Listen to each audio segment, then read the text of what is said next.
Hello and welcome back to another episode of Critical Reactions with your host Brian. We're going to wrap up with a special selection, which is where one of you tell me exactly what it is I need to check out. Today's special selection comes at us from Jacob. Hey Brian, would love to hear your thoughts on the newest Deathless single, Neurosynthetic. So that's what we're going to check out today. This music video is a couple of months old, but the album isn't out yet. The album's called The Clairvoyant. It's on my release radar, but I don't have a release date for it. It's supposed to come out sometime this year, and this year's almost over, so if anyone has news about that, please let me know. On the flip side, though, I'm pretty eager to get into this because Deathless doesn't sound like a band I would be typically interested in, and I don't remember why I put them on my release radar. That's how long ago this was. So it'll be nice to kind of get a refresher on who these guys are, and maybe get re-stoked, re-excited for this upcoming album. With all that said, let's dive into this and figure out what they're doing with Neurosynthetic.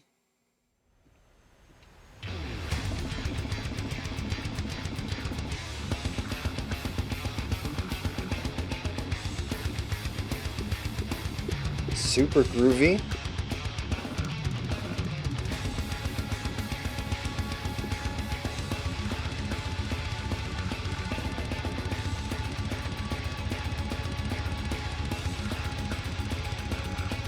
Loving the drum work. Interesting to hear the cymbal get pushed around. It's not something that usually gets pans.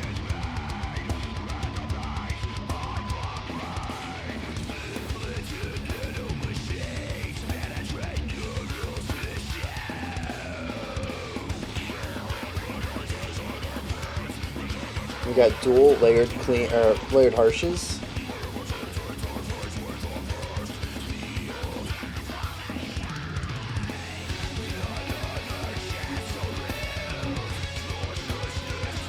Oh.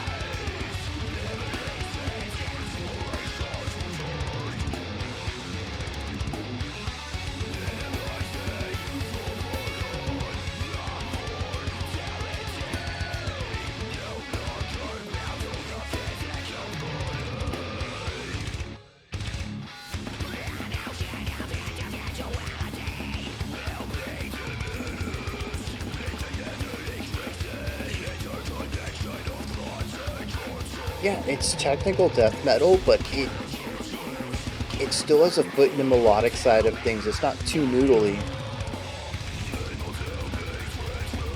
It still has some really strong. I love the drum work, man.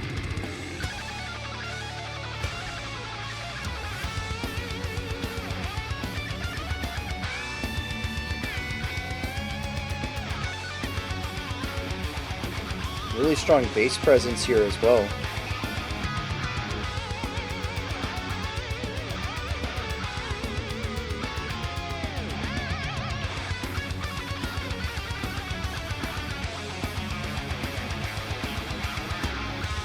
The drums changing it up like every 4 bars during that solo.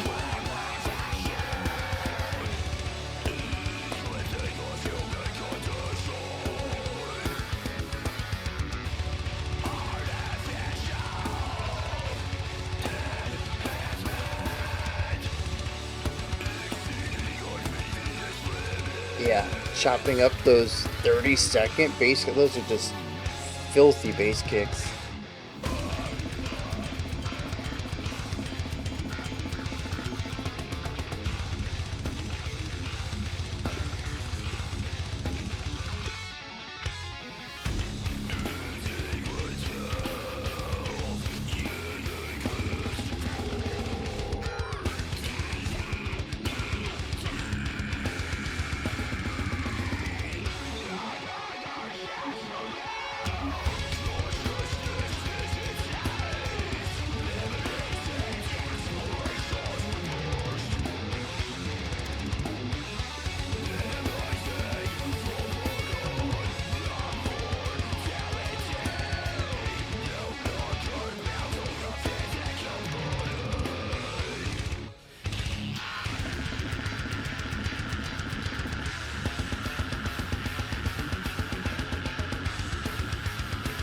Yeah, just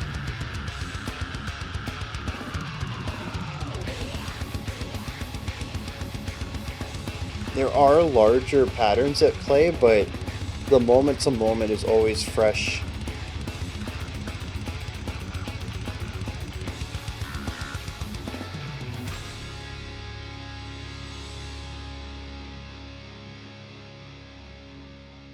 Yeah, very cool.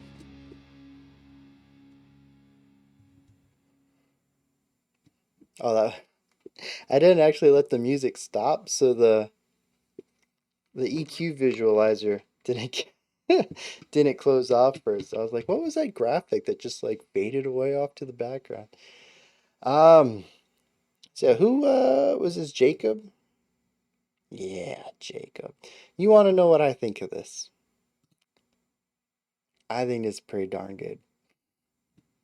My real Southern coming out. It's pretty darn good here. Um,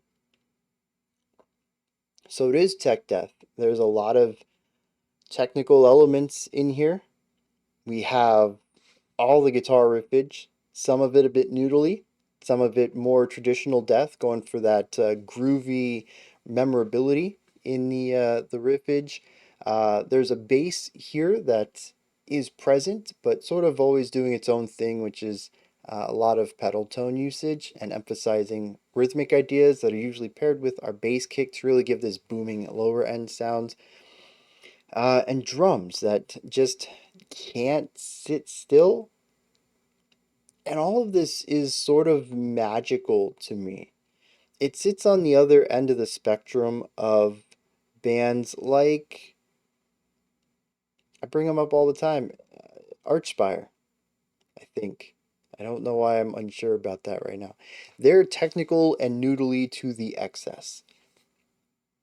This brings in just enough technical element to interest me. Death metal tends to be a bit too boring for my ears, and I'm sure there's going to be people. Actually, this band is probably right up your alley, Brian. Yeah, send me the requests. Uh, I'm all in for digging into some traditional death metal and trying to find something I enjoy. But a pretty safe bet is tech death is going to give me something to chew on while still having the sonic sensibilities of death metal. This sort of straddles the line. Is it technical? Yeah, sometimes there's some really noodly guitar stuff in here. The drums sometimes go wild. There's really interesting triplet ideas in a couple of these places. The transitions tend to be a bit smoother than traditional death metal. It's technical in places, but it's not tech death. Tech death to me is like tech death is ex, it's excess. It really is. There's going to be less excessive tech death bands for sure, but they're always going to straddle the line for me. If you tell me a band is tech death, I'm looking for some extremes. It's sort of like how prog rock isn't just progressive rock. It is a specific brand of progressive rock music. Just the shortening down to prog instills a very specific sound in my mind. And shortening down technical to tech and calling it tech death puts a very specific sound in my mind. Um, and so I really like how this is technical, but I would not classify it as tech death. They still have one foot very well planted in the traditional side. There are riffs in here that I feel would fit just right in with any traditional death metal band. They're catchy, they're groovy, they're not there to show off. They're not there to be impressive or difficult or complex. It just sounds good to listen to and might not be difficult to play, but works for that moment. It is a band that says, yes, we know when we should be technical. We know when we should kick it up a notch. We also know when we shouldn't. And I find that to be the part of this song, at least, that I really enjoy, and is probably why I ended up putting Deathless on my radar. I don't know that I want more of this all the time, but this is a really good showcasing of how to straddle that line between traditional death metal and something a bit more well, something a bit more technical. I don't want to call this progressive. It's just more complex. Now, one thing I haven't brought up yet at all is the vocals. Is because we've talked about complexity. I want to say the vocals are complex. I don't want to push them out of this conversation and say that they're not, they're the least complex aspect of the band. I don't think so. In this song in particular, there's like 5 different types of harsh vocals in here. I find it really impressive how the vocalist alters their harsh sound in order to fit what's going on in the music. If it's heavy and oppressive, they go for a wider, blunter sound. If the band is going for something a bit groovier and sharper where space is necessary, he finds a way to tighten it up. It's really impressive. He has a higher type, he has a lower type. He can change the width of it. He has that shriller, higher pitched fry that he had layered in early on. I was kind of hoping to hear more of that, the layered harshes. We kind of didn't get it, but it was nice to have at that moment and showcases a little bit of width and variety we might hear across the album when it drops. So yeah, the vocalist is complex too, just in a different way. They have a lot of different tones and textures to their vocals, much like a guitarist would have different effect setups and be able to switch between them on the fly during a concert. The vocalist has a bunch of different sounds they can, lean into. That already elevates this for me. This could easily have been a vocalist who hits one note the whole time, and it would have been a resounding success in the death metal community. The fans don't seem to care about that like I do. I know I have a very particular criticism for this genre. Um, but yeah, the variety of vocals certainly works for me. But there's also another variety in here that I haven't really touched on yet that I really want to bring a little bit of focus to. That's the drums. This drummer is my kind of drummer. I have 2 types of drumming that I really love. One is melodic drumming. Play your drums as if they were any other instrument, not as if they were a human metronome. That's always going to catch my attention. Regardless of how the execution is, I'm probably going to love it. The other kind is to decide you're going to be a metronome, but you're going to be a different kind of metronome all the time. Just like ADD drumming is the best way I can describe it. Every bar, every 2 bars or so, we are on a different drum pattern. It is ridiculous, but it adds so much character and flavor to this. The guitars might sit on the same 4-bar riff for 16 bars for an entire section. But the thing is, since the drums change underneath that, like 4 to 8 times, it makes the section feel dynamic. It makes it feel linear. It makes it feel like it's constantly evolving rather than sitting on this one idea that everyone else is playing a part of. And when the vocals also change up their sound and style across these longer phrases as well, we have a song that ends up feeling quite a bit more dynamic than it is. And this is really efficient writing. I feel like this is the second time this week I've brought this up. I am just the biggest fan of compositional efficiency. You don't need to crank everything up to 11 for it to feel dynamic or interesting. It really is just a couple of ideas. The guitars end up playing the same thing over and over and over and over in some of these sections, but there's things happening around it that allow it to feel like it's constantly progressing. And the drummer is the driving focus in most of these sections. Whether he decides to change up the rhythmic pattern, 16th notes, 32nd notes, a groovy rhythm rather than the rigidity of, equidistant notes.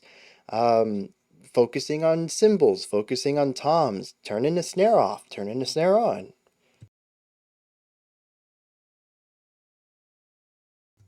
I just can't imagine memorizing all of this. And it's a lot of little ideas, but you have to remember every single moment where you change it up. It is incredibly dense from that perspective, and it keeps the song feeling fresh at every moment. Even the guitar solo, which even for more of the more technical styles of metal out there where the drummer might be a bit more interactive with the song and changing things up quite a bit, we'll typically rein it in a little bit for the guitar solo and resort to a simple 4-bar pattern that they repeat over and over while the soloist takes the spotlight. No, not in this case. The drummer is still like, bro, you solo all you want.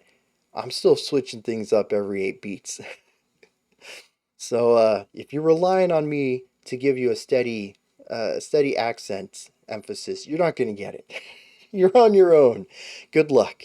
And I just love that. It shows so much uh, strength of everyone in the band to be able to continue playing as they are, utilizing accent patterns that might not match what the drummer's doing anymore. And the drummer is usually where the heart of your accents are going to come from.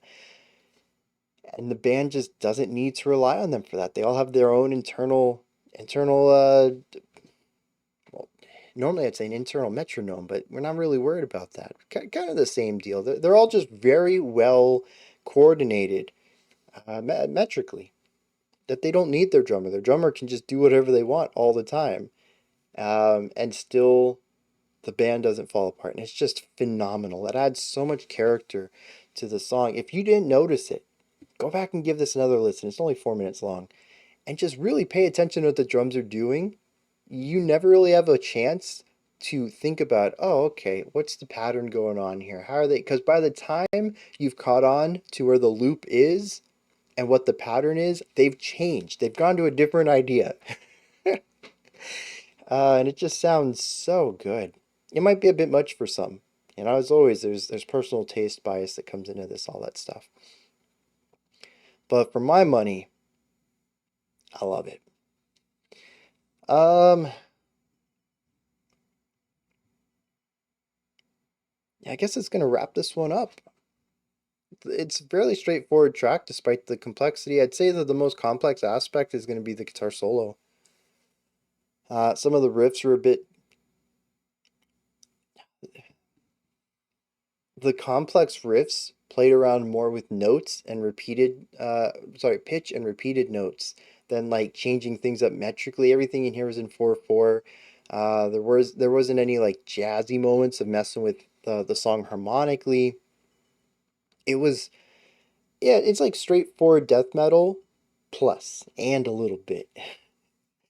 Um, and it's just enough to add something to chew on without moving into that hard tech death area. Everyone killed it. Everyone did phenomenal. And the drums kept me interested moment to moment. If anything started to make my interest wane, which it didn't, but if anything would have, the drums would have caught me every time. That's just, it's so fun. And I think that's a word I don't use to describe death metal very often. Some others might, but not me. Death metal is a bit extreme and heavy, rarely fun. But this was. Here's some lyrics. Let's see what's going on here. Fairly straightforward lyrics here. It's about the merger of man and machine, which I think is interesting, standing in stark contrast to the track we just checked out about viewing the human body as a machine, a series of small machines. This is literally cyberpunk stuff. What happens when we introduce technology into the organic?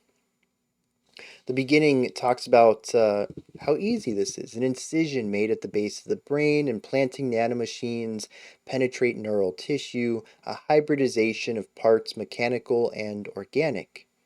Micromachines interface with a vast sea of information.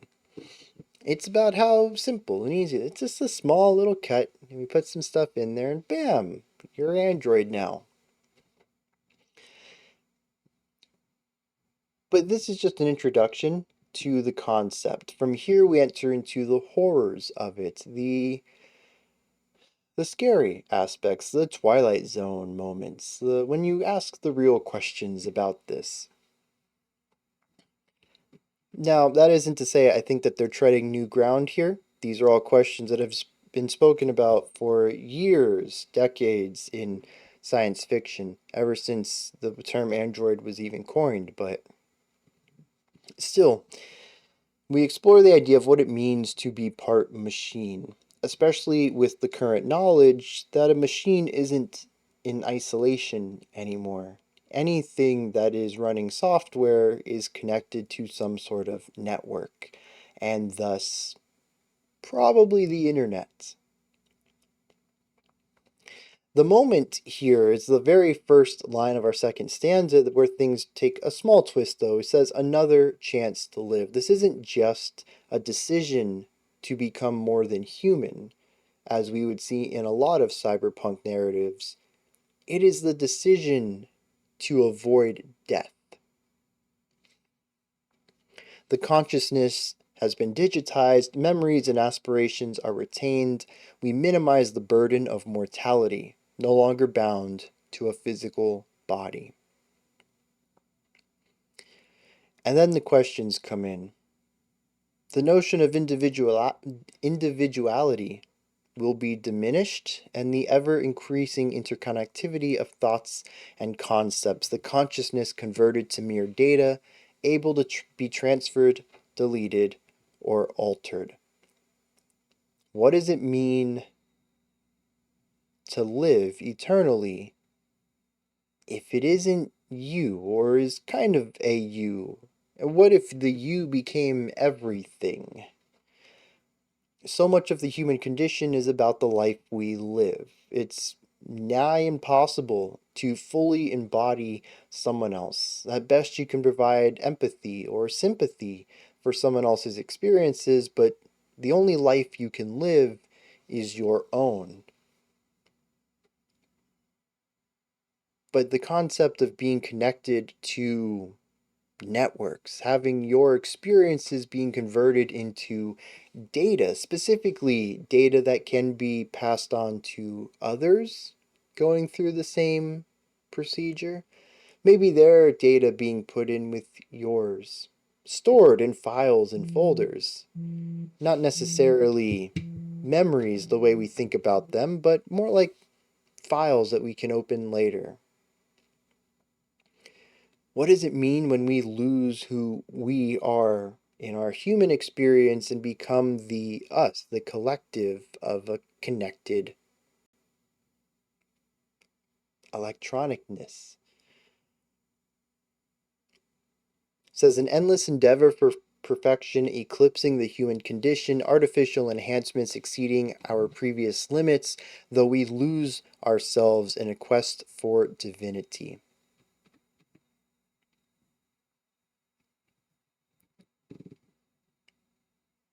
I think it's interesting. The talk about losing the organic, losing the personal, losing the humanity through the use of technology. Then to have a music video created by AI.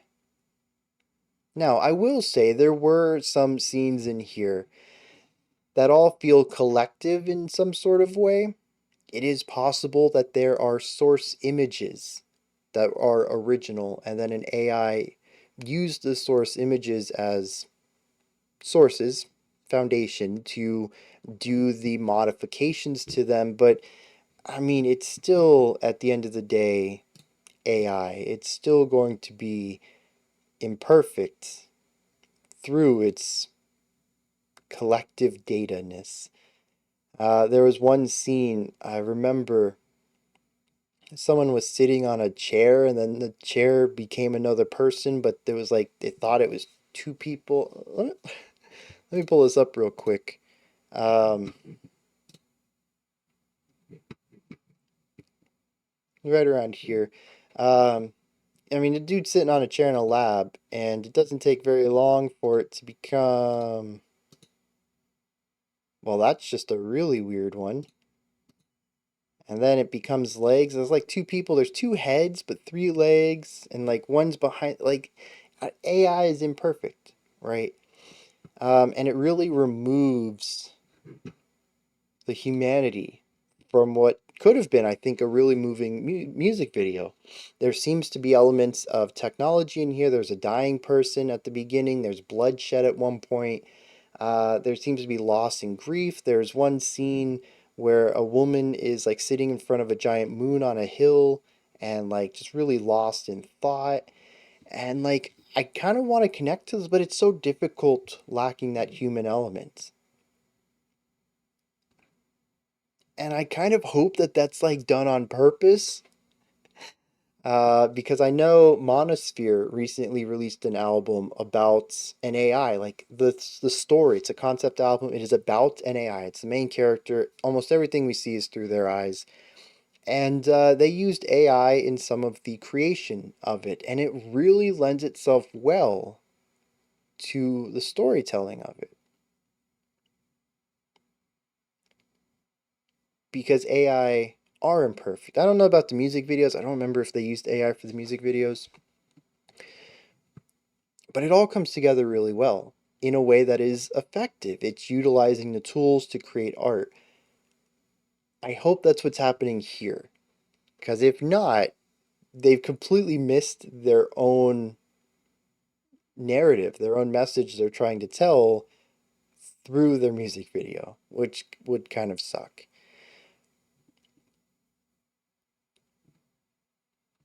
Anyways, I don't know why I always have to talk about AI. I don't like AI music videos. I think they can be used effectively, but there's like a cynical side to me, and it's just cheap, effective robot labor instead of paying people to do stuff, and the output's never as good anyways.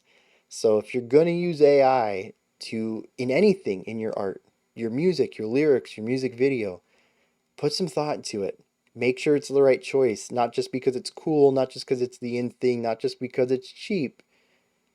Make sure it supports it. And if you're writing about AI, you're writing about technology, you really need to pay attention to that. Those are my thoughts on Deathless's Neurosynthetic. Let me know what yours are. If you agree with me, disagree with me, have anything you'd like to add on to what I said, give me your own opinion or perspective, put all that stuff down in the comment section. Above that, in the description box, you'll find a link to Linktree. It takes you here. You can find links to my music, ways to support the channel, a link to the Discord server, and so much more. Above that, if you could, like, subscribe, and ring the bell. I greatly appreciate all three of those. That wraps it up for today.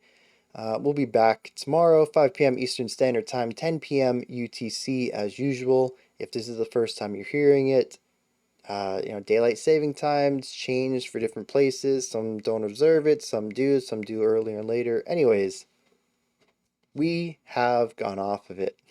We're no longer UTC plus 4. My region is now UTC plus 5. So that might affect you, it might not. Until next time, remember to be critical, not cynical of the music you listen to, and have a fantastic morning, afternoon, or evening whenever you choose to watch my videos.